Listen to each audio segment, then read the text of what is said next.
চৌঠা মে বিধানসভা নির্বাচনের ফল বেরিয়েছে।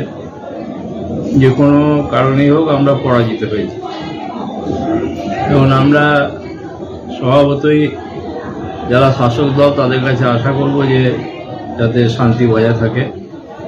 সিপিএমের 34 বছরের রাজত্বে আমরা বারে বারে আক্রান্ত হয়েছিলাম, বারে বারে রক্তাক্ত হয়েছিলাম, কিন্তু পিছিয়ে যায়নি।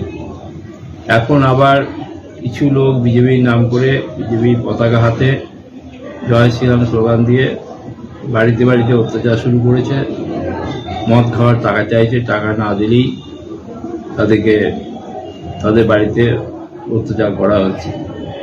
বিজেপি রাজ্য নেতৃত্ব বারে বারেই বলছেন যে এলাকায় শান্তি বজায় রাখার জন্য, এবং এইসব কাজ যারা করছে তারা তাদের দলের লোক নয়। প্রশাসন কোথাও কোথাও ব্যবস্থা নিচ্ছে, কিন্তু সব ক্ষেত্রে সেটা হচ্ছে না, বা অনেক মানুষ প্রাণ ভয়ে প্রশাসনকে জানাচ্ছেও না। এর ফলে একটা অস্থির অবস্থা তৈরি হয়েছে। এই কাটোয়ার আইন শৃঙ্খলা অনেকটা বিঘ্নিত হচ্ছে। সেই জায়গায় দাঁড়িয়ে আমরা শাসক দলের কাছে আবেদন করেছি শান্তি বজায় রাখুন। তার সঙ্গে আমাদের কর্মীদের বলেছি যে আমাদের কোনো রকম প্ররোচনার ফাঁদে পা দিলে হবে না। যদি কোনো ঘটনা ঘটে গণতান্ত্রিক পদ্ধতিতেই তার মোকাবিলা আমাদের করতে হবে।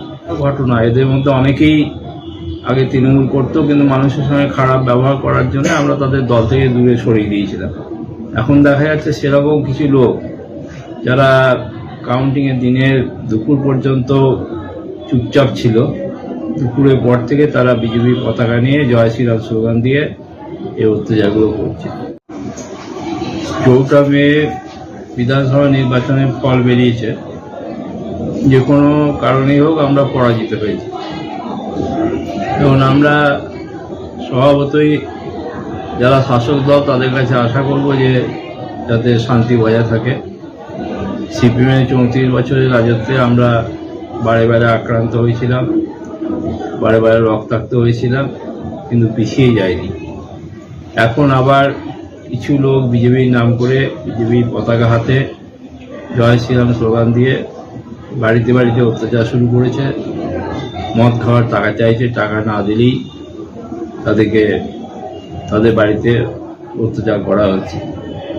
বিজেপি রাজ্য নেতৃত্ব বারে বারেই বলছেন যে এলাকায় শান্তি বজায় রাখার জন্য, এবং এইসব কাজ যারা করছে তারা তাদের দলের লোক নয়। প্রশাসন কোথাও কোথাও ব্যবস্থা নিচ্ছে, কিন্তু সব ক্ষেত্রে সেটা হচ্ছে না, বা অনেক মানুষ প্রাণ ভয়ে প্রশাসনকে জানাচ্ছেও না। এর ফলে একটা অস্থির